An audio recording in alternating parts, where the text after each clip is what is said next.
Hello नमस्कार। मैं doctor Surendra Prasad खंसली, ज्योतिष आचार्य। आज ज्योतिष की इस नई श्रृंखला में आप सभी लोगों का स्वागत करता हूं। दोस्तों, आज बात करेंगे हम 2025 में, और 2025 में जो मेष राशि है, मेष राशि के ऊपर जो शनि का गोचर है और जो बृहस्पति का गोचर है, उसका क्या प्रभाव पड़ेगा। 2025 में जो महत्वपूर्ण बदलाव आ रहे हैं वो है शनि का गोचर और उसके बाद बृहस्पति का गोचर। अब जो शनि का जो गोचर होगा वो मेष राशि के लिए अगले 7.5 साल कैसे रहेंगे, इसके बारे में अभी हम चर्चा करेंगे।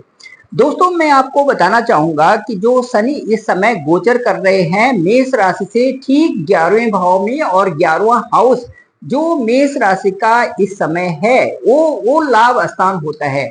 तो वर्तमान में जो स्थिति है वो मेष राशि वालों के उतार चढ़ाव वाली स्थिति बनी होगी, क्योंकि वहां से सीधे मेष राशि पर शनि की सीधे नजर वहां पर, तीसरी नजर वहां पर है। अब मैं आपको ये बताना चाहूंगा कि जो जो शनि का अगला गोचर है वो बहुत महत्वपूर्ण देखा जा रहा है। ठीक मेष राशि से 12वें भाव में शनि आने वाले हैं, और ये आएंगे ये 29 मार्च 2025 और रात में 11:01 पर यहाँ पर गोचर होगा मीन राशि में, जो कि मेष राशि के ठीक 12वीं राशि है।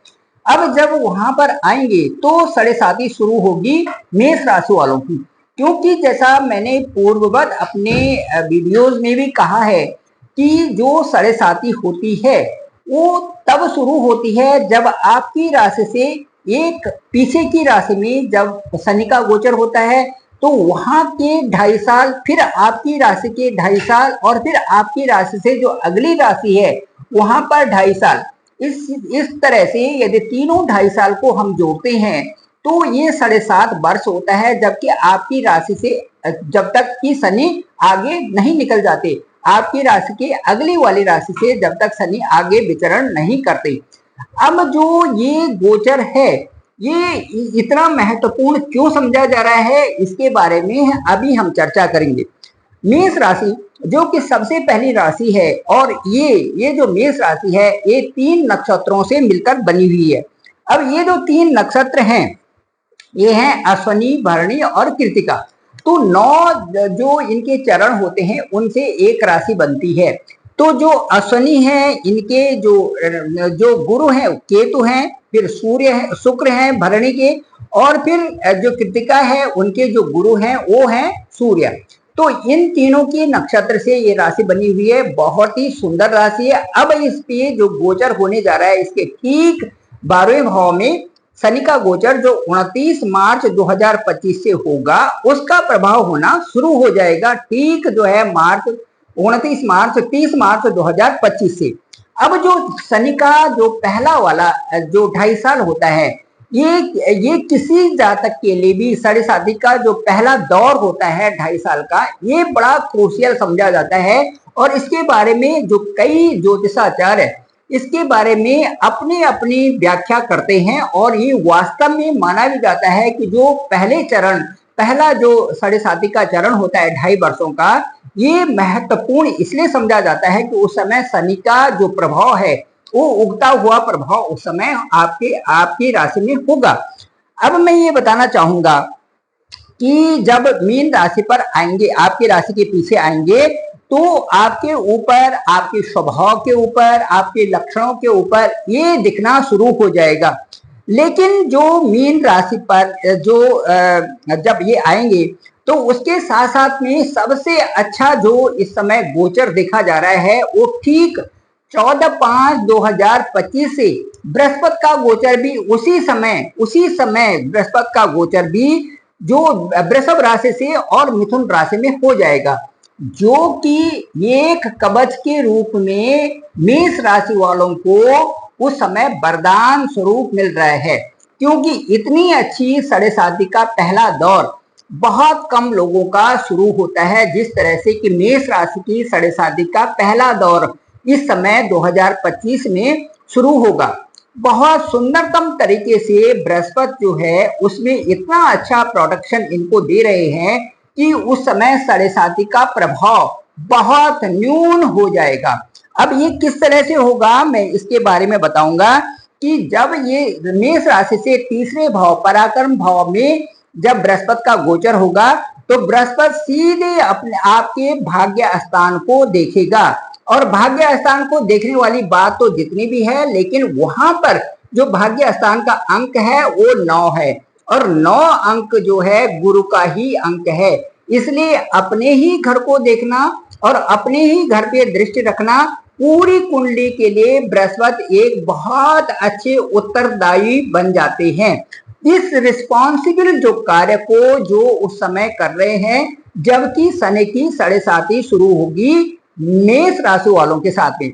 एरी साइन वालों के लिए ये सर्वोत्तम गोचर 2025 के शुरुआती दौर में देखा जाएगा। शनि की दृष्टि भी ठीक 4 दिन बाद, उसी के 4 दिन बाद मेष राशि के भाग्य स्थान पर पड़ेगी और बृहस्पति अपने घर को ही जब देखेंगे तो अपने भाग्य में वृद्धि करेंगे, अपने ही भाग्य में वृद्धि करेंगे। उससे क्या होगा कि जब अपने भाग्य में वृद्धि करेंगे तो सुबह के शनि भी आपके भाग्य में जब दृष्टि रखेंगे तो जो शनि की दृष्टि होगी वो फिर समभाव हो जाएगी। समभाव का मतलब है कि शनि की दृष्टि से उस भाग्य स्थान पर कोई भी नुकसान होने वाला नहीं है। तो जब आपका भाग्य पर कोई भी नुकसान नहीं होगा तो आप उत्तरोत्तर वृद्धि करते जाएंगे और आपको उस समय रोकने वाला कोई नहीं होगा, क्योंकि भाग्य स्थान पर अपने ही स्थान को बृहस्पति देख रहे हैं और बृहस्पति के वहां पर देखने से आपके जो कार्य करने की क्षमता है, जो आपको आशीर्वाद है, जो आपको सब लोगों का सम्मान मिल रहा है, सब लोगों के प्रति आपकी अच्छी उदारता है और जो सीनियर्स लोग हैं उनके साथ में आपकी अच्छी बन रही है, ये चीजें आपको बहुत ही अच्छा सपोर्टिव उस समय होंगे। जबकि 14 मई 2025 का दिन आएगा तो उसी दिन जो है गुरु अपनी राशि को बदल देंगे और आपकी 7.5 के पहले दौर को बहुत अच्छा रुख देने में वो बहुत अच्छे समर्थ होंगे। अभी इस समय जो शनि आपके जो 11वें स्थान में गोचर कर रहे हैं, उनकी दृष्टि इस समय अभी वर्तमान में इस समय दृष्टि सीधे आपके लग्न भाव पे है, तो आपकी मेष राशि में है। तो इस समय आपके साथ में उतार चढ़ाव वाली स्थिति बनी हुई है, कार्य की भी अधिकता है, भागदौड़ भी ज्यादा हो रही है, स्वास्थ्य पर भी उतना ध्यान नहीं दिया जा रहा है। और इसलिए क्योंकि इस वर्ष के जो राजा हैं 2024 के वो मंगल हैं और मंगल पे दृष्टि है शनि की, तो मंगल पे जब शनि की दृष्टि होगी तो उससे क्या होगा कि जो आपकी राशि है उसके लॉर्ड मंगल है, जब शनि की दृष्टि वहां पर है उसके बाद आपकी कुंडली के अष्टम भाव है, अष्टम भाव जो है 8 अंक है, वहां पे भी शनि की दृष्टि है। तो इससे जो है कई प्रकार की जो परेशानियां और भागदौड़ और नौकरी में भी कई प्रकार की जो है आप मेहनत कर रहे हैं, इसके साथ साथ में जो आपके पेट संबंधी थोड़ी सी परेशानियां इस समय बनी हुई हैं। तो ये समस्याएं इसलिए हैं कि जब आपका भोजन अच्छा होगा, आपको अच्छा भोजन लेना पड़ेगा, आपको सारी चीजें व्यवस्थित रखनी पड़ेंगी, तो ये चीजें फिर व्यवस्थित हो जाती हैं। अब इसके बाद मैं ये बताना चाहूंगा कि जो मैं ये आपको ये बताना कि शुरुआती का जो 7.5 का दौर होगा वो किसी के लिए भी नुकसान करती है, लेकिन मेष राशि वालों को बताने में मुझे अत्यंत प्रसन्नता हो रही है कि इस समय जैसे ही आपके 2025 में 30 मार्च 2025 से वहां पर जैसे ही शनि की आपकी 7.5 शुरू होगी, मई में जो बृहस्पति का गोचर है वो इतना बढ़िया आपके लिए हो रहा है। वो ये समझे कि आपके साथ में यदि कोई अनहोनी हो रही है तो उसके पहले ही आपने सारे वो कैमरे लगे हुए हैं जिसमें कि वो चीजें दिखाई दे रहे हैं, जिससे आप पहले ही विज्ञ हो गए हैं। तो यदि आपको पहले से ही वो चीज संज्ञान में आती है तो वो चीज नहीं हो पाती। ठीक इसी तरह से बृहस्पति का गोचर जो है आपकी 7.5 के पहले दौर को संभाल रहे हैं। परंतु जो राहु और शनि 2 ऐसे ग्रह होते हैं, ये इनके बारे में मैं बताना चाहूंगा। राहु और शनि 2 ऐसे ग्रह होते हैं जो कि आपकी कुंडली में जो कि आपकी कुंडली में इस समय राहु द्वादश भाव में है और उसके साथ साथ में केतु जो है छठे स्थान में, रोग स्थान में इस समय विचरण कर रहे हैं। राहु का जो गोचर होता है ये और शनि का जो गोचर होता है, इन दोनों की दशाओं और अंतर्दशाओं में जातक को किसी भी तरह से गलत संगति, किसी भी तरह से शराब पीना, जुआ खेलना, गलत संगति में रहना, व्यभिचार करना, ये बिल्कुल भी पसंद नहीं है राहु को भी और शनि को। यदि इस प्रकार की स्थिति जिन जातकों में होती है उनको फिर कोई बचा नहीं सकता, क्योंकि उस समय बृहस्पति के जो ऊपर से प्रोटेक्शन लिए हुए हैं, इनके शनि और राहु के इस तरह के यदि जातक में इस तरह का व्यवहार है तो उनकी वैसी स्थिति आनी स्वाभाविक हो जाती है। इसलिए कहा जाता है कि अपने व्यवहार को सर्वोत्तम रखें और अपने जो कार्यों को उनको सही दिशा में ले जाएं और किसी प्रकार से गलत आदत में न पड़े। तो ये जो स्थिति होगी आपके लिए, जो स्थिति होगी साढ़े साथी का पहला दौर, ये बहुत उत्तम रहने वाला है। ठीक है, इसके साथ साथ में मैं ये कहूंगा कि क्योंकि गोचर से संबंधित बताता है कि थोड़ी पेट से संबंधित प्रॉब्लम्स हो सकती है, अपना खान पान ठीक रखें, अपने शुद्ध खाना खाएं, अपने शुद्ध विचार रखें, तो दशा आपके लिए बहुत शुभ है। इसके साथ साथ में मैं ये बताऊंगा कि जो केतु, सूर्य और शुक्र हैं, इनकी जो नक्षत्र हैं और इनकी जो दशा है वो आपके लिए बहुत शुभत्व प्रदान करने वाली है। तो ये था आज का मेष राशि वालों के लिए साढ़े साथी का पहला दौर। और गोचर ग्रह में मैंने गोचर के लिए कहा शनि का गोचर, और उसके मीन राशि में शनि का गोचर आपकी राशि से 12वें हाउस में, जो कि परिणाम देने शुरू कर देंगे 30 मार्च 2025 से, और उसके बाद जो 14 मई 2025 से जो गोचर होगा बृहस्पति का, वो आपके सीधे भाग्य स्थान को देखेंगे। भाग्य स्थान को देखने से, क्योंकि वहीं पर भाग्य स्थान पे उनकी अपनी राशि का अंक 9 है, जो कि आपको बहुत अच्छे तरह से प्रोटेक्शन भी करेगा और आपकी जो 2025 साढ़े साथी का जो प्रथम दौर है, जो 2.5 साल है, वो आपके लिए बहुत अच्छी सुविधा प्रदान करने वाले रहेंगे। Thank you very much. मैं डॉक्टर सुरेंद्र प्रसाद खंतली, ज्योतिष आचार्य, और डिस्क्रिप्शन पे मेरा नंबर है 9868280191।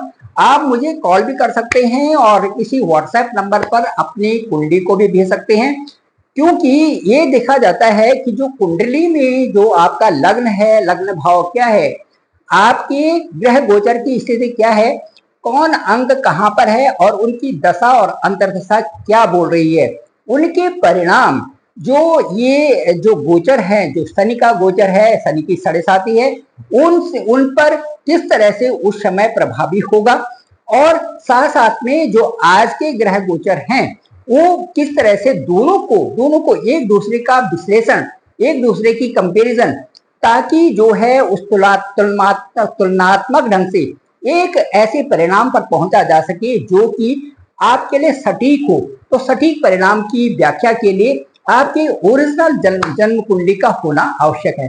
Thank you very much. मैं डॉक्टर सुरेंद्र प्रसाद खंसली, ज्योतिष आचार्य, और मुझे ये मेरे इस चैनल को, जो डॉक्टर सुरेंद्र खंसली नामक से इस चैनल है, इसको आप अधिक से अधिक लोगों तक भेजिए, ताकि जो है सभी लोगों की इसकी जानकारी हो, और साथ साथ में आप इसको जरूर सब्सक्राइब करें और मुझे कॉल भी कर सकते हैं। डिस्क्रिप्शन पे मेरा नंबर है 9868280191। ये ब्लॉग था आज मेष राशि 2025 और साढ़े साथी का पहला दौर। Thank you very much. आप सभी का आभार, आप सभी का धन्यवाद।